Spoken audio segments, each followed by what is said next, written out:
And we're live. Welcome back to Doctor's Homestead. My name's Daniel. And I'm Janet. And this is Dystopian Book Club. We're digging in on Iron Heel. This is part 2 on Iron Heel. Yep. And it looks like Jay's maybe not make it tonight. We'll see. Had not heard from her yet. I hope she's doing all right. She's been with the book club since the beginning. So we didn't get very far last time. We had a storm coming in and there was just a lot going on. So didn't get very far, and that's all right. You know, we'll keep going on Iron Heel. Sometimes the internet doesn't work. Right. The best book you've never read is what people are saying, or probably never read, and maybe not the best book you've never read, but it is a good book. It was written by Jack London in 1908, and we'll do a little recap on that. Jack London was John Griffith Cheney was his actual name. He lived from 1876 to 1916, so he only lived 8 years after finishing the book. Yeah, it's interesting. So he's an American novelist, journalist, activist, a pioneer of commercial fiction and American magazines. He was one of the first American authors to become an international celebrity and earn a large fortune from writing. He was also an innovator in the genre that would later become known as science fiction. Now, this book is absolutely not science fiction. Yeah, no. It's, you could say, historical fiction, right? It is very dystopian. We are talking about, through the story, it's about a socialist revolution in America, right? So we're speaking in that context about the socialist revolution. It was sort of out of character for him as well, right? Okay. It is listed as a dystopian novel. It was one of the earlier dystopian novels. I will say it's written very well. It is written very well. Yeah. And in recognition of that, normally I'll do like chapter summaries. I copied in entire sections of the dialogue that we're going to just read through, because why not? Because it was very well written in terms of the dialogue. Yes. And he's lecturing through the book. Yes, it feels a lot like a political science lecture. It is a political science lecture. Absolutely. He was actively involved in the Socialist Party at the time. He did later leave the Socialist Party. But it is a socialist lecture in the book. And I want to capture that and make commentary on that, you know, share some of our thoughts, my thoughts, just share your thoughts about it. But it is interesting to see in 1908 what they saw as potential future. And there's some things that he did predict, which you think this is 1908, prior to World War I, World War II. He actually predicted war with Germany. Yes. So there were some things he predicted in the book, right? So you're looking at the book reviews. I'm just going through my notes. Best book you've never read. That's what people said.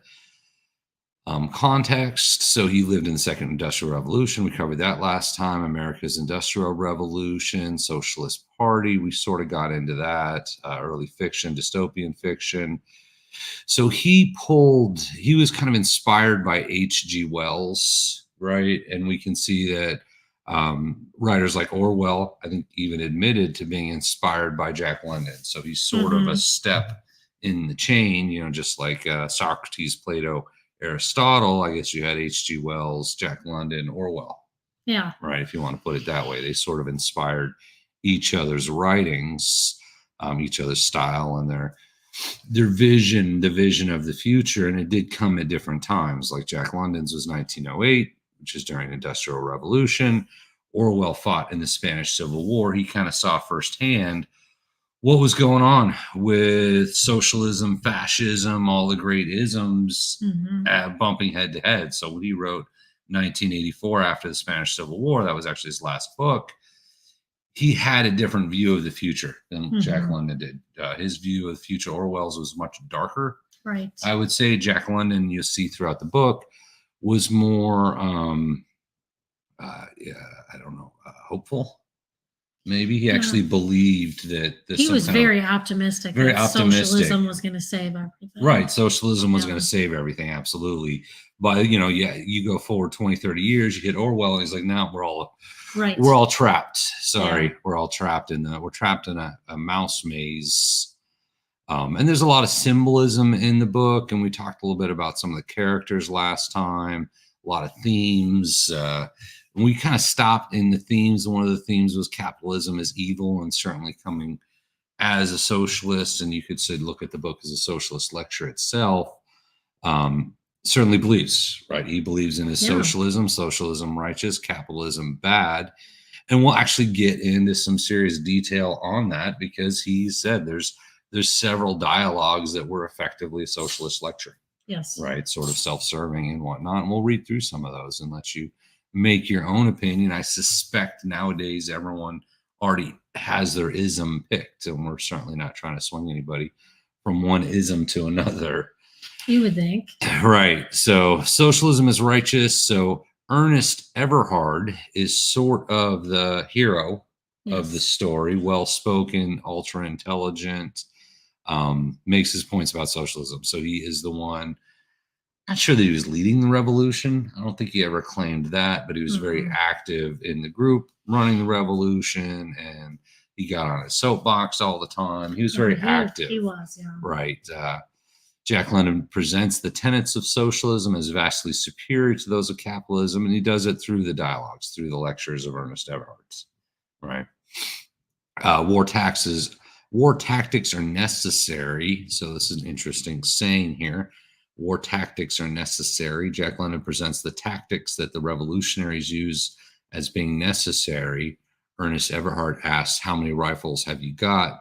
Do you know where you can get plenty of lead? When it comes to powder, chemical mixtures are better than mechanical. Ernest is always ready to use any means necessary to achieve his political goals, including violence. He maintains this view even after he is elected to Congress with 49 other socialists.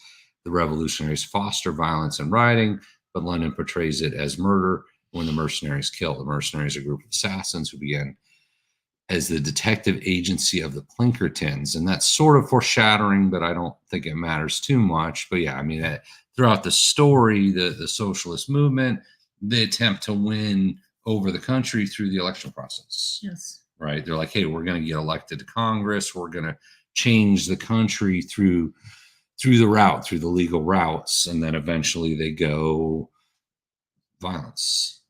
Guerrilla warfare. That's the story. Right. Yeah. They go violence. Yeah. Now there's theory. I'll say theory. I'm trying to find the right word here. Theory. It's Sunday night for us. A theory. It's been a long right. weekend. It's been a long weekend. It's Sunday night. I do the best I can on that. So the theory of surplus value, and I think that hinges like most of the lectures, and the point they're trying to bring across is around the theory of surplus value. Yeah. So I did pull in, sorry, we got a little bug flying. We get bugs flying. Wanted to pull in more detail on that. I don't know how far I want to go. I guess I got 2 paragraphs. We'll see if that. All right. Yeah, see if that describes I enjoy the theory. Stuff. All right, the theory of surplus value. And I'll give my opinion on the theory of surplus value as we go in, So in Marxian economics, surplus value is the difference between the amount raised through a sale of a product and the amount it costs to manufacture, i.e. the amount raised through the sale of the product minus the cost of materials, plant, and labor power, which is cost of goods sold. You would call that cost of goods sold. The concept originated in Richardian socialism, with the term surplus value itself being coined by William Thompson in 1824. However, it was not constantly distinguished from the related concepts of surplus labor and surplus product. The concept was sequentially developed and popularized by Karl Marx. Marx's formulation is the standard sense and the primary basis for future developments throughout. Though how much of Marx's concepts is original and distinct from the Ricardian concept is disputed, Marx's term is the German word Mehrwert, which simply means value added, sales revenue minus the cost of materials used up, and is cognate to English more worth. So value add is certainly a concept, right? That's something you hear in business all the time. Cost of goods sold, business all the time. It's kind of foundational. Right. Those are standard business terms. I'll read this other paragraph, but it's not so much the definition of the terms. It's the idea behind the terms, right? That's different between, say, capitalism and then socialism as Karl Marx envisioned it. So it's a major concept in Karl Marx's critique of political economy. Conventionally, value add is equal to the sum of gross wages, income, and gross profit income. However, Marx uses the term Merwort to describe the yield, profit, or return on production capital invested, the amount of the increase in the value of capital. Hence, Marx's use of Merwort has always been translated as surplus value to distinguish it from value add. And you could also use the word profit, right? He doesn't use the word profit. You could use basically describing profit as it costs you $10 in materials to make a product, and you pay a guy $10 to make a product, but you sell it for 30. That $10 is surplus value. Right. Where it falls short in all of that is that they forget rolling in everything else it takes to have a business. Right. Yeah. But I was going to hit on that. Yeah. We'll definitely hit on that. We haven't even started the book yet. I feel like the book was very much of, you guys are just child's fantasy. Not paying us a lot of money. Right. Not paying us enough. And it doesn't really cost that much to make this. So we want your profits. Right. Well, they lacked the understanding of how much actually goes into running a business as the overhead. Yeah, so. Absolutely. Okay. Absolutely. Amount of the increase in the value of capital. Hence, Marx used Merwort, translate surplus value, distinguish it from value added, right? Because value added implies the value that labor adds to the product, as opposed to cost to make the product, the cost to sell the product, the cost, the amount of money you make on the profit. Subtract those two. On the product, you have your profit. Value add believed should go to the skilled labor. Right. That's more their belief. Human capital. Right. According to Marx's theory, surplus value is equal to the new value created by workers in excess of their own labor costs, which is appropriated. This is the part which is appropriated by the capitalist as a profit when products are sold. We just said you're describing profit, right? This is 1800s, so this might have been groundbreaking in the 1800s. It probably was, yeah. Standard business stuff now, but he, maybe he came up with it. Maybe the guy before him came up with it. It is his basic business. We haven't hit the point of capitalism versus socialism yet. Right. He's describing basic business. Marx thought that the gigantic increase in wealth and population from the 19th century onwards was mainly due to the competitive striving to obtain maximum surplus value from the employment of labor, resulting in a gigantic increase of productivity and capital resources, to the extent that increasingly economic surplus is convertible into money and expressed in money. The amassment of wealth is possible on a larger and larger scale. See capital accumulation, surplus product. The concept is closely connected to producer surplus. So there's two items there. And this is where we split. This is where you split between capitalism and socialism, capitalism, communism. And this is a key point of the book, which is why we're just going through it now. So we don't stop later and be like, let's break this down. Right. I mean, this is really what drives the book. Right. So two sides. He wasn't wrong when describing what profit is. Right.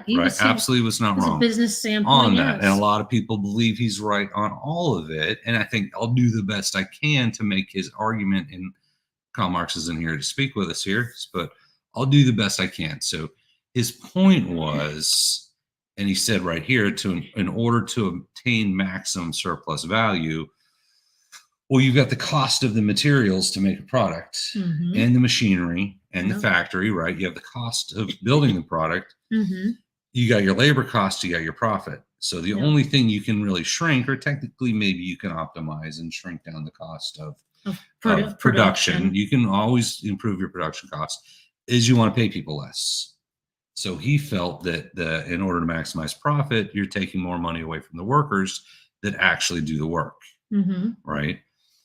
Which leads to the amassment of wealth. And we do see that in society. You've got, super billionaires, Elon Musk, super billionaire, Jeff Bezos, super billionaire, Bill Gates, these people that created the companies, these massive enterprises that fuel our world as we see it now. I mean, certainly Microsoft brought the computers, Amazon, we've got more packages coming from Amazon than we can count. Right. Amazon changed the way people shop. Elon Musk with Tesla brought the electric vehicles in. I know a lot of people hate Musk now, and that's okay because he did the Twitter thing, right? But Elon Musk, these people, they have a mass accumulation of wealth. Yes. Right. And he's got $200 billion. And he could buy whatever he wants. Right. Yes. in a sense, that doesn't impact. You could argue that doesn't. So stepping away, because I'm saying Mark's not wrong on that, right? You crunch labor, which drives wages down. You're working people harder, right? You're working harder. And at the time, when you're looking at 1908, you got kids in coal mines, you got no sick days, your healthcare sucks, you're probably working 16 hours a day. I mean, that's when my grandfather was young and slinging ice over his shoulder to ice boxes. And he was in 5th grade. Right. You got, all bad stuff. And this story, I mean, we're not so much getting ahead of ourselves, but they play this out in the entire story. You've got guys working in coal mines, and you got working in the mines, horrible work conditions. And you've got the fat and happy capitalists just raking in the dough. And we have that now, certainly, right? And we will point out before we get in, a lot of things have changed since 1908 that improves labor. Right. A lot of labor laws. So, and before I switch to the capitalism side, so what the argument is, and what we see play out even in, say, the Spanish Civil War, right, was people would get like, wait a minute, my boss is getting $3 every time I work an hour. That's not fair. I'm the one that did the work, right? Spanish Civil War, what do? They go and seize all the factories so they can keep the profit, right? And evenly distributed amongst themselves fairly. But where did the factory come from? And when you're talking about things like socialism, talking about things like communism, the idea is, well, the people will come together and build the factory, and the government will step in and build the factory, and then we'll all have jobs. We'll create our own jobs. We're creating our own factories, our own products, and the government will pay for it all. And unicorns will deliver it to your house. Right. So that's the socialist side. The thing on from a capitalism perspective is the guy, right, the evil capitalists, had to envision, we're going to make this product. Right. He had to buy, build, acquire, rent a factory. Because all these people were working in factories. He had to put his own money out, personal wealth, on the line to build a factory. Acquire the machinery, get the permits, take out the loans, get the permits, build the factory. Have the wherewithal to do all of this. Knowing that it may not work. It may not work, and you could be in debt for the rest of your life. Right. Took all the risk, and back then they probably didn't have bankruptcy in 1908. Right. So built the factory. Bought all the raw materials. And anybody who's ever been an entrepreneur knows that you work 16 hours a day. So much. Stupid hours, right? Because he's building a factory. At some point, he's got an empty room full of expensive machinery. And then he's got to source the raw materials. He's got to figure out, he's got to invent a product, or at least find a product he can build. Maybe he's not an inventor. You can maybe build cars. And that's just the minimal stuff, not everything that goes into it. That's bare metal. How to pay people, the software that you need, the workman's compensation insurance that you need, negotiations with insurance companies. All these things you have to do. And then at some point after you've done this great expense, all this stuff, built up all this stuff, you're going to hire people to come in and work. And then you pay those people for their work. Now, there's the idea of a competitive wage. Well, I mean, if they're voluntarily coming in to work, it's because it's a competitive wage. Right. They must feel that the money's worth their time. So if you look at that their labor is worth what they're being paid. Right. If you look at Karl Marx is saying, and if you look at Jack London saying, and we'll get into the lectures of the book, how dare the capitalist want to make a profit? That's what he's saying. What they're saying is, all the profit that this person is going to make off of us should come to us and be split, not him. Because we're doing the work. Because we're doing the work. He built Forget the fact that he still owes a bank for the factory. Who knows? He still has all the time that he put in that he did not get paid for. None of that. We want your profits. We deserve your profits. We are owed your profits. Yes. You are profiting on our labor, and you're evil. And that's the thing about you're profiting on our labor, and you're evil. We got somebody in chat. Lynn Naoki, thanks for joining in. We're just talking about Jack London, Iron Heel. We haven't gotten into the book yet, but we're going through some of the concepts that I think are important as we go through the book. And we'll read it. And we'll read it word for word, Jack London's arguments. And you build your own, right? There's people on both sides of this now. It's not necessarily an easy answer. And there is definitely. There's always been people on both sides, right? There's the side of the rich capitalist is evil. Mm-hmm. And then you look at the Spanish Civil War, the first thing they do is they seize all the factories. Yes. They didn't build the factories. They didn't invent the products. They seized the factories. And they said, we're going to adjust. We're going to distribute all this profit fairly. Right. As if it's unfair. It's unfair. It is considered ethically unfair for, say, I started the company. Right. And I owe, $1.5 million for everything that it took for the factory and all that. Right. By the time I'm done with all my overhead costs, which is not just paying workers' wages is very minimal when you run a business as opposed to what the rest of the expenses are. Right. So I've paid all my overhead expenses, the money that I'm going to be able to put in my pocket now, not just my stakeholders, but my pocket is, let's say, $200,000. Yeah. I guess I shouldn't take that $200,000. Right, you're greedy if you take that. I'm greedy if I take the $200,000. You pay your people $10 an hour, you should get $10 an hour. I probably owe 95% of that just to pay for my mortgage right now. Right. What people don't understand, unless it becomes their problem, and they're the person that is taking on all the risk and all the debt, they don't know how it affects them. All they see is, like you said, a fat cat sitting up there. Right, fat cat sitting up there. He's making. We're doing all the work. He's making all the money. This isn't fair. At some point, maybe he does sit up there and make all the money. Right. But the person worked, 20-hour days for 25 years, and they've risked everything, and they were eating ramen because they had no money, because they tied it all into the business. Right. But now, when they is successful, the business is successful profitable. Because all of the work they did into to it to get their reward anymore. Now doesn't count because we don't get a reward. We're going to take your reward, right? We're going to take, and we are going to fairly distribute it amongst the workers, amongst all of the workers. Right. And to me, that's like being a 2-year-old child. Right. But people believe both, and I said I'm trying to represent both, and I get it. Yeah, I get it. I totally get it. Yeah, I get that there are two sides. I'm coming from my side of it, of course, because obviously we both have PhDs, PhDs in business management. So for me, I just can't even understand the concept of not. Well, we're going to give it its due. As I said, there's some key lectures that he wrote into the story. A lot of good stuff. We got a lot of labor unions, and we got labor unions. Yeah, exactly. Yeah, a lot of good stuff came out of this.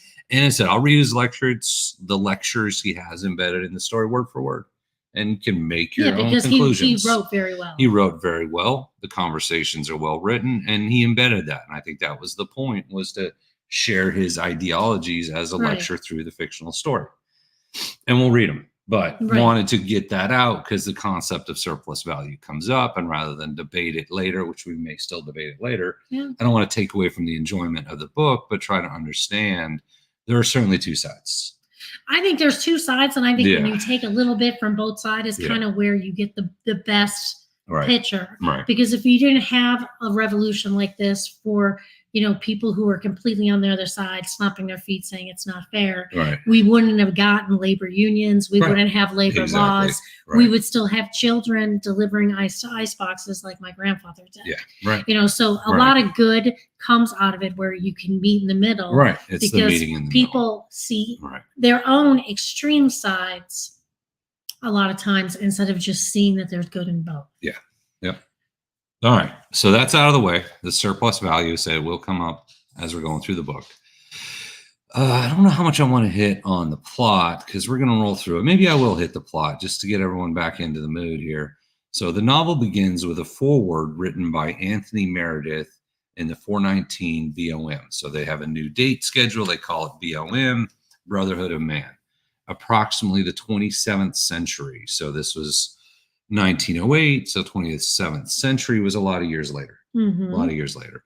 Meredith discusses the Everhart manuscript as a historical document composed by Avis Everhart in describing the events of 1912 through 1932.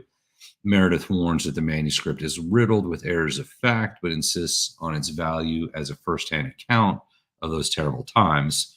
Meredith notes that the manuscript written by Avis Earhart cannot be considered objective because she is writing about her own husband and was herself too close to the events to have objectivity. So the idea is this is someone's diary manifest. Yeah. And it was found 700 years later, and someone's reading it. Yes. Right. And saying, and that's as you're going through the book, every chapter has call outs as footnotes, and the footnotes would be Anthony Meredith looking back on the book and saying, this was true, this was not true, adding context. Yes, and a lot of the footnotes, because I did read all the footnotes, will give you the context of what was socially acceptable at that time. Or there are some business theories that are talked about in the book, and they'll explain what the what the basis of the business theory is. Right. So a lot of this stuff is it really augments and bolsters what you're reading. So it's if you do read the book, I'd recommend reading the footnotes as you read it. As you go through it, because, not later. Not later, because it tells you explains it as you're going. It explains as you're going. So Jack London London wrote the book and then sort of reread and footnoted the book as if he was someone 700 years later. So he kind of almost, I don't want to say wrote it twice, but he wrote it and then stepped back and said, okay, if I'm 700 years in the future and now I'm going to reread it and sort of comment on his own book.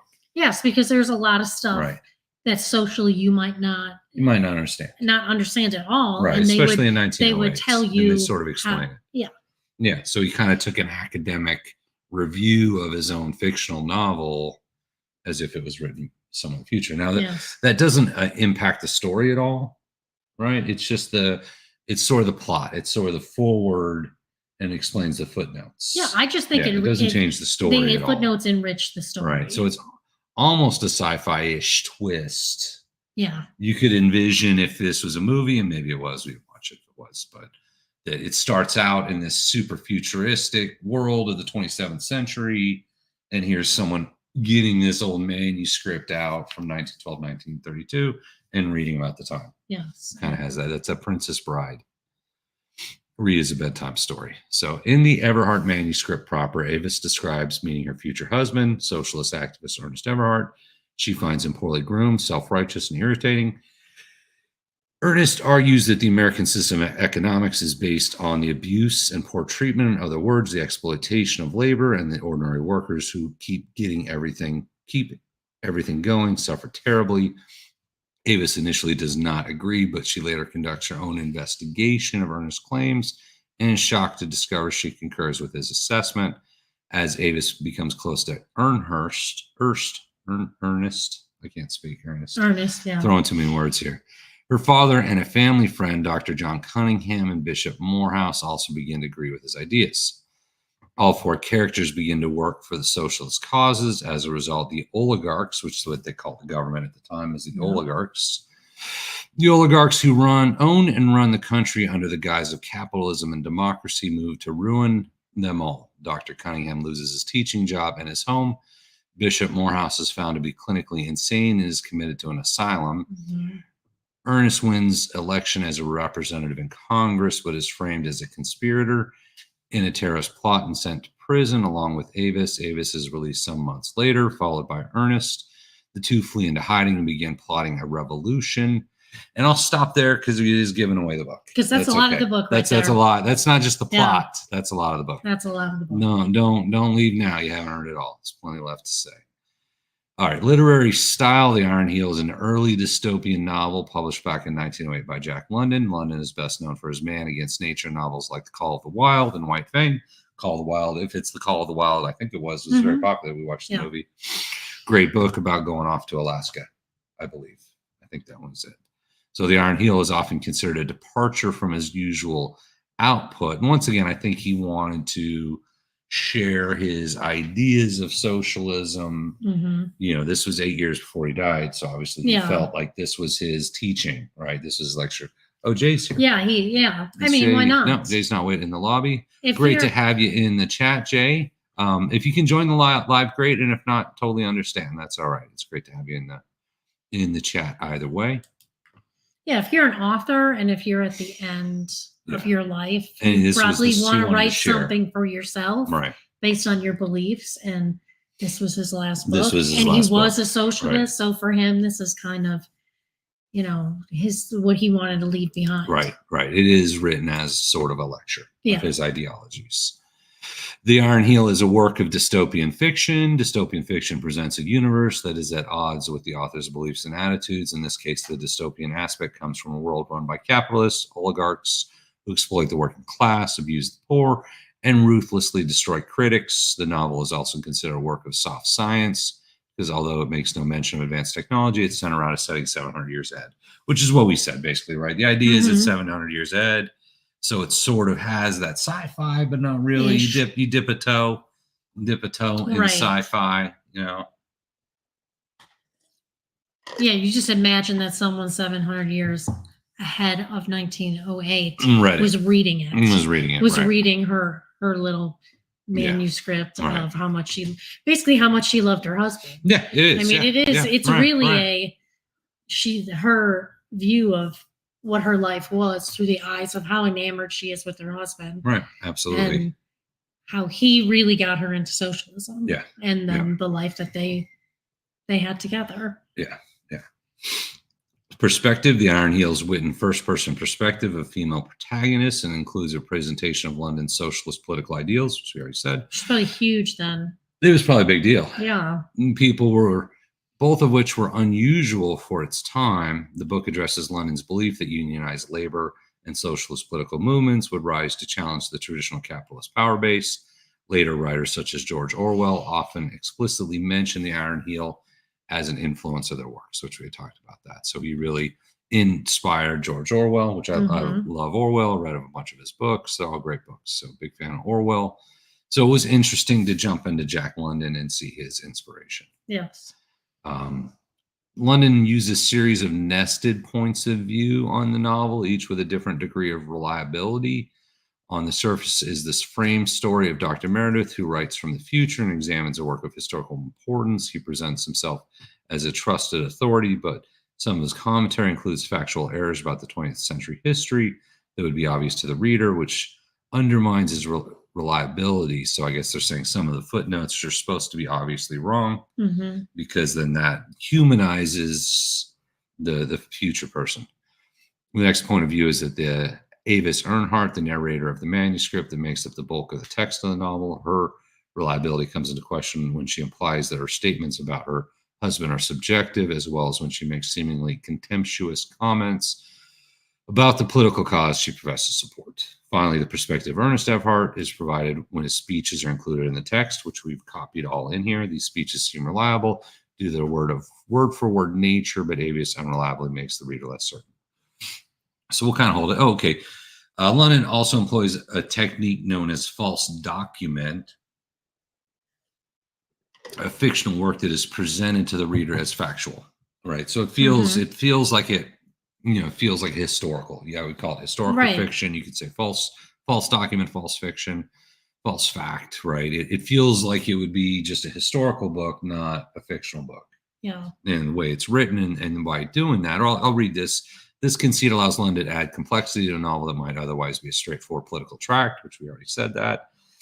The Iron Heel contains two intertwined, multi-layered false documents, Ava's manuscript and Meredith's, gloss on that manuscript. This combination, a complex mystery concerning whose perspective is closest to the truth.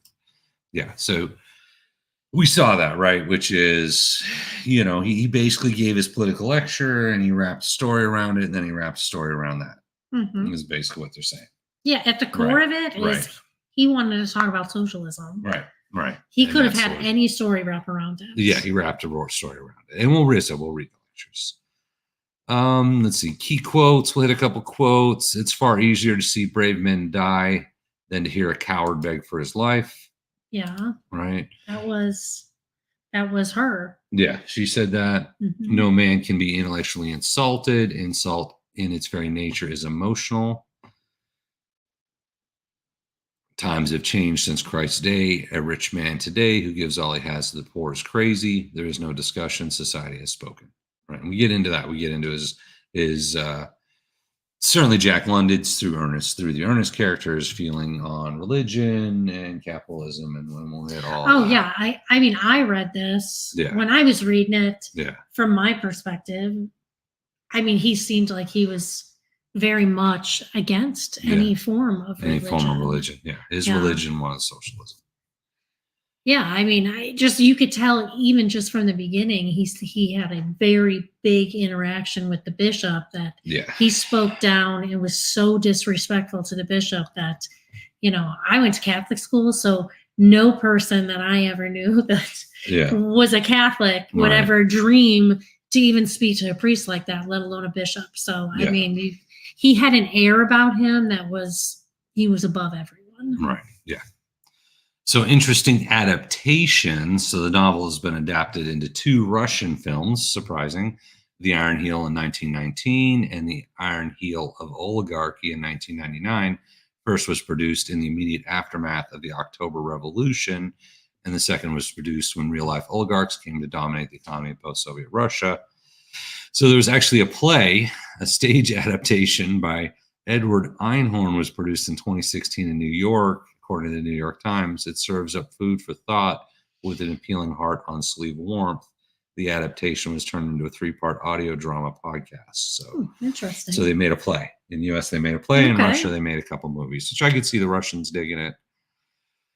Let's see, summary perspective. I'm skipping a lot of these notes that I've got on this. We don't want to drag along too much before we jump into it. Okay, here we go. So all right, yeah, I'll just read it. So some on both the left and right would argue that what we have now is just a softer version of the tyranny portrayed by Jack London, Lewis, and Roth, and they do indeed have something, but I do not, as of now, want to go there. The reason I think the kind of socialist revolution found in other countries never got legs in the United States the way it did elsewhere was that the United States, which had been a hotbed of labor unrest and socialist sentiment, and anticipation in the late 20th century, which is when the book was written, willingly adopted a whole series of reforms that made worker grievance against capitalism less acute. This is kind of what we were talking about. We got a lot of labor laws to take 1935 unemployment benefits. Yes. So they didn't exist prior to 19. Before that, you're out of work, you starved in the streets. Exactly. 8-hour workday in 1936. It wasn't, we're going to work you 14 hours a day and pay you $3. And that's not going to be enough to feed your family. Right. Workers' compensation event of injury, widespread by 1949. So workers' comp came in.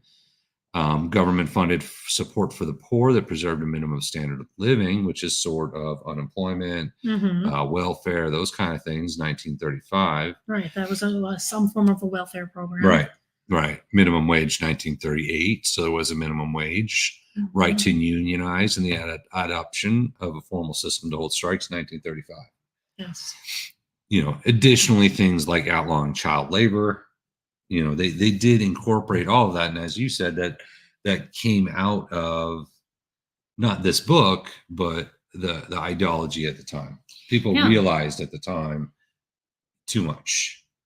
Yes. Right. It's too much. We need, we can't work people 16 hours a day and pay them $1. And, so society saw that and then things did come into play. Right. Because we had 2 extremes and we had people who were so capitalist that they were like, whatever, I'm going to pay you a penny. I don't care if you die behind your machine. Right. Mr. Scrooge. I'm Mr. Scrooge. I want the most money possible. And then you had people who were, I want all of your profits. You don't deserve anything. Right. And a lot of that comes out of the anger of being mistreated. Yeah. And not understanding, really everybody's side to it. So, I mean, we needed that part of history to get us to where we are now with the labor laws and the unions did a lot for that as well. And it says, in addition, controls were placed on financial markets. So the kinds of wild swings, financial panics that periodically brought the nation's economy to its knees would no longer occur. And you see that in the stock market now. If something's weird's happening, they pause. Oh, we got Jay said. Yeah, they stop.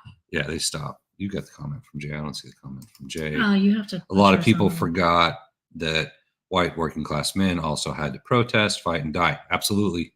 Yeah, no, 100%. I agree on that 100%. There was a lot of protesting, a lot of fighting, a lot of that that went on. to get to that point that they started actually having more, you could say, workers' rights, right? Prior to unionization. You could describe what we have now as welfare capitalism. We're not pure capitalists because we do have welfare. We do have Social Security. We have programs. There's that welfare side is built into it. So, we have welfare capitalism now, but people did had to fight for that. Yeah. All right. Jimmy Hoffa, the Teamsters. I'm a girl from Chicago whose grandfather was a Teamster. Right. So, people fought. People fought for that. That is, it took a lot. Yeah, it took a lot. Yeah. I said, and I'm not putting down what we're seeing in the story. Keep going. Not putting down what we're seeing in the story here. And I said, we'll read all of his lectures as he wanted them in real time, right, as we're going through it. So I think those were some key points building up to where we're at, how we got to where we're at, right? Some of the background history. Let's see, I want to keep going. We got a lot of summaries and analysis. So, all right. So I think we're actually going to jump in. We're going to jump into the book now. All right. So this is the forward of the book, and I have sort of a lot there. May not hit all of that. I think we already covered a lot of this in our build-up. Sort of the forward, and this is where you get that, looking back. So the book was written, and then he looked back on the book and sort of rewrote part of it. So it cannot be said that the Everhart manuscript is an important historical document. To the historian, it bristles with errors, not errors of fact, but errors of interpretation. Looking back across the 7 centuries that have lapsed since Avis Earhart completed her manuscript, events and the bearings of those events that were confused and veiled to her are clear to us. She lacked perspective. She was too close to the events she writes about. Nay, she was merged in the events she has described. So that's the opening of the book from Jack London. I wanted to have that because I think he's a great author, right? And that one paragraph sort of describes what we've been talking about in terms of, the different perspectives in the book and the different characters. So he goes on. Nevertheless, as a personal document, the Everhart manuscript is of inestimable value, but here again, error of perspective and variation due to the bias of love. Yet we smile indeed and forgive Avis Everhart for the historical lines upon which she modeled her husband. We know today that there was not so colossal, and that he loomed among the events of his times less largely than the manuscript would lead us to believe. Lynn Yoki. Great to see you as well, Lynn. Thank you for jumping in. We know that Ernest Everhart was an exceptionally strong man, but not so exceptional as his wife thought him to be. He was, after all, but one of a large number of heroes who, throughout the world, devoted their lives to the revolution, though it must be conceded that he did unusual work, especially in his elaboration interpretation of working class philosophy. Proletarian science and proletarian philosophy were his phrases for it, and therein he shows the provincialism of his mind, a defect, however, that was due to times that none in the day could escape. But return to the manuscript, especially valuable, is in communicating to us the feel of those terrible times. Nowhere do we find more vividly portrayed the psychology of the person that lived in the turbulent times embraced between the years 1912 and 1932, their mistakes and ignorance, their doubts and fears and misapprehensions, their ethical delusions, their violent passions, their inconceivable sordidness and selfishness. These are the things that are so hard for us of this enlightened age to understand. History tells us that these things were, and biology and psychology tell us why they were, but history and biology and psychology do not make these things alive. We accept them as facts. We are left without sympathetic comprehension of them. So they're discussing the book. All right, let me see. Let me check the comments here. Dystrophy, muscle dystrophy. Dystopian. Is dystopian a medical condition? No. No, I mean, dystopian is a genre. I'm not Mm-hmm. aware of dystopian as a medical condition. Not that I know of. I saw dystrophy would be, but I don't think dystopian. Not dystopian. Not Right, that I know of. right. Yeah. I don't think you can Jay, you have a suffer from comment? Jay because of looking to past nature of the book. I kept getting confused. World War One wasn't included. I had to remind myself that World War One happened when the book hadn't happened when the book was written. Yeah, that's the thing. When you're dipping into books from 1908, Yeah, a lot of stuff hadn't happened yet. it hadn't. Right, had not happened yet. So yeah, it is interesting on that. I liked it though, because for me it was like seeing what the past was Right. before a lot of things happened. A lot of stuff happened. Yeah, before a lot of stuff happened. Lot of the fight for, it harks back to the time when kids were working in factories. Yeah. And that's not the society that most of us are right now. I mean, obviously we have this across the world, that societies are still like that, but yeah. I found it fascinating to be able to go back to see that perspective from that time. Right. Yeah. It's a lens. To know all the stuff that you guys are doing, it's going to be okay, because everything that you did and all the things that you're saying, we do have these labor laws now, and we do have these protections. Yeah. Yeah. Absolutely. Yeah. Yeah. All right. So I'm not going to read the entire foreword, but you kind of get the impression. You get a little touch for his writing style, right? And you can see some of the setup we already gave. So I'm just seeing if there's anything else important in here. Talking about the manuscript more, and kind of the interpretations of the manuscript. Second Revolt, 3 centuries. Okay, yeah, this is fair. I mean, it doesn't necessarily add to the story, but the book ends abruptly, and they sort of explain the end at the beginning. Right. It is kind of an abrupt, it's just over. But if you go back to the last paragraph of the forward, it actually explains what happens after the book. So, of Avis Earhart, there's no further record, right? And it just kind of says, hey, the book ends. And then it says, hey, there's no further record. So you're really tying the beginning and the ending sort of Tarantino-ish. But it says, of Avis Earhart, there's no further record. Undoubtedly, she was executed by the mercenaries, and it is well known no record of such execution was kept by the Iron Heel. But little did she realize, even then, as she hid the manuscript and prepared to flee, how terrible had been the breakdown of the Second Revolt.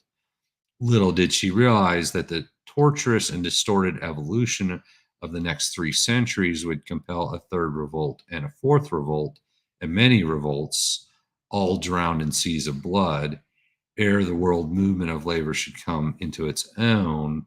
And little did she dream that for 7 long centuries, the tribute of her love to Ernest Earhart would repose undisturbed in the heart of the ancient oak of Water Robin Lodge. So, not to give away the ending, this is in the book, right? The last paragraph of the opening of the book describes what happens after the book, which is the book ends abruptly, but the fight goes on for centuries and centuries. What type of doctors we are. We don't really get into that too much, just for a little bit, little privacy purposes. I don't really get into it too much, but we both have PhDs. Yeah.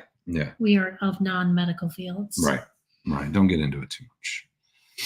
My Eagle. So chapter 1, My Eagle. The manuscript opens with Avis Earhart anticipating the second revolt of the revolution, which is set to begin in a few days. The revolt is largely the work of her husband, Ernest Earhart, whom she indicates is already dead. Her thoughts then turn to the memories of Everest. She recounts her first meeting with him at a dinner at her father's house. She remembers how the cloth of his suit bulged with his muscles. She has gone on to say his neck was the neck of a prize fighter, and he was a natural aristocrat. That was quite the dinner party. I've got it. I've got the whole dinner party. Yeah, I will tell you that I read it and I'm like, wow, this guy is something else. Right. In spite of the fact that he was on the camp of the non-aristocrats. Yeah. So the chapter opens. Yeah, and I captured it because that is one of Jack London's lectures, is the dinner party. Right. So I think it's important in honor of Jack London to share it. Right. The chapter opens, the soft summer wind stirs the redwoods. The wild water ripples sweet cadences over its mossy stones. There were butterflies in the sunshine, and from everywhere arises the drowsy hum of bees. It is so quiet and peaceful, and I sit here and ponder and am restless. It is the quiet that makes me restless. It seems unreal. All the world is quiet, but as in the quiet before the storm, I strain my ears and all my senses for some betrayal of that impending storm.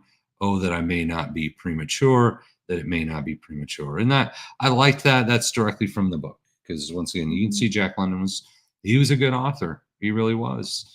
Small wonder that I'm restless. I think and cannot cease from thinking. I have been in the thick of life so long that I'm oppressed by the peace and quiet, and I cannot forbear from dwelling upon the mad maelstrom of death and destruction so soon to burst forth. In my ears are the cries of the stricken, and I can see, as I have seen in the past, all the marring and mangling of the sweet, beautiful flesh, and the souls torn with violence from proud bodies and hurled to God. Thus do we poor humans attain our ends, striving through carnage and destruction to bring lasting peace and happiness upon the earth. So that's the opening of chapter 1. So we'll skip ahead a little bit. I said people I'm not don't write read. like that anymore. Yeah, no, people don't write much like that anymore. So we got some comments. Thank you, Lynn. And then Jay said Ava's dad was a touch eccentric. I liked him most, actually. Yeah, he was good. He was a good character. And it's interesting to see the retribution. He sort of martyred himself against the retribution of going against the Iron Heel. It's interesting. The Iron Heel was very kind of wrapped up in what the scholarly environment was. The scholarly movement. Yeah. Right. Yeah. So it had a lot to do. The intellectuals were considered to be part of the. Yeah, it's a different times than now, right? But I feel like that really parallels a lot of what you see in the United States going on with colleges, right? And anyone who ever wanted to teach college knows that there's a definite culture, right, in American colleges. Yes. So, and if you don't fit that culture, good luck. Exactly. But you see that in this first chapter is you see that there is definitely the culture of these people sitting around. But it's the opposite of what it is now. Right. So it's the absolute opposite. So in the 1908, the intellectuals, because that's he debates a lot of intellectuals and the people of power were all evil capitalists. Right. And it doesn't seem to be that way now. No. Right. So we'll skip ahead. Jump ahead. I said I don't want to read. I'm not going to read chapter 1 word for word. I shall try to write simply and to tell here how Ernest Everhart entered my life, how I first met him, how he grew until I became part of him, and the tremendous changes he wrought in my life. In this way, you may look at him through my eyes and learn him as I learned him, in all save the things too secret and sweet for me to tell. It was February 1912 when I first met him, when, as a guest of my father's at dinner, he came to our house in Berkeley. I cannot say that my very first impression of him was favorable. He was one of many at dinner, and in the drawing room where we gathered and waited for all to arrive, he made a rather incongruous appearance. It was preacher's night, and my father's privately called it. And Ernest was certainly out of place in the midst of the churchmen. Avis's father, Dr. Cunningham, asked Ernest to speak at the dinner. Ernest launches into a long diatribe against metaphysics or philosophy. Cunningham's friend Bishop Morehouse tries to argue, but fails to change Ernest's mind. Ernest attacks philosophers in the upper class as not understanding the working class. And I thought I did a call out. Yeah, they called them metaphysicians. Metaphysicians. But now that translates to someone with a PhD. Sort of, yeah. An expert in the student in the branch of philosophy, which you could say PhD, right? That deals with the first principles of things, including abstract concepts. PhDs are doctorates of philosophy, as opposed to medical degrees, which are MDs for doctors. Right. So they sort of, you're right. And then Ernest rolls in to this dinner surrounded by all these people who are scholars, who have PhDs, and professors. They are professors, and they are considered experts of their field. Intellectual elite. Yeah, they're considered experts of their field. And here comes this guy with no college education. Right. And he speaks to them. Wipes the floor with them. Just like, he just absolutely wipes the floor with them. And that's the theme of the Ernest character is he's the middle-class hero. Right. It just happens that at the time, the middle-class hero meant he was socialist. Yet, as it is written, he intellectually superior to everyone he spoke to. Right. Right. So the middle-class genius, basically, was sort of what he was and the way it is right, written. But you see it coming through his wife, Avis's eyes. His wife's eyes, who was, He is so... Right. She puts him on such a high pedestal. She does. In this first chapter that just by the way she's talking about how he's just wiping the floor with all these people, that she is completely enamored with. Absolutely. And in that sense, you give credit to the author. Yeah. But at the same time, I think this was Jack London as himself. Oh, do you think that he was Ernest? I think absolutely was Ernest. Okay. I think that's how he saw himself. Okay. Because it even said this is it's much a political lecture as it is anything else. So okay. I think that's how he thought highly of himself, didn't he? I'm just guessing. Nothing against the dead. He's been gone 108 years. 108 years. I think he's a great writer. All right. I noticed that my father was annoyed because Ernest did not talk. Once, father took advantage of a lull and asked him to say something, but Ernest struggled his shoulders, and with it, I have nothing to say, went on eating salted almonds. The father was not to be denied. After a while, he said, we have with us a member of the working class. I'm sure that he can present things from a new point of view that will be interesting and refreshing. I refer to Mr. Everhard. Now, something interesting. Which is Ernest. Yeah, Ernest. Something interesting on this. And there's many of them, these sort of social elaborate dinner parties. Yeah. That may have been the thing in 1908. Oh, yeah, it was. Right. Yeah. All the people, because what else are you going to do? You brought your China out. Right. Absolutely. You're not watching TV. You're not going to the movies. Everyone would come over and have these big intellectual conversations and these dinner parties. And there's a bunch of them in the story. Yeah, you had your dinner parties and you sat around and you talked about, you philosophized. Because there's nothing else to do. Right.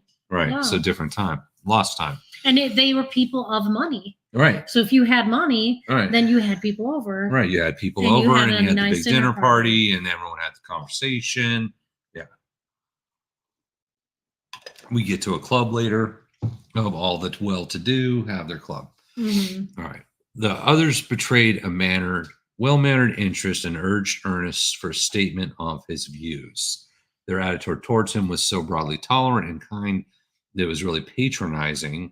And I saw that Ernest noted it and was amused. He looked slowly about him, and I saw the glint of laughter in his eyes. Well, he was kind of the everyday man that was brought in as the prop. Right. Yes, we're having a dinner party, and we brought a worker. Yes, he was the prop that was brought in. We brought a worker here. So then these people who were like, just let's hear so from rich, let's hear from the everyday working man. Let's hear from a worker.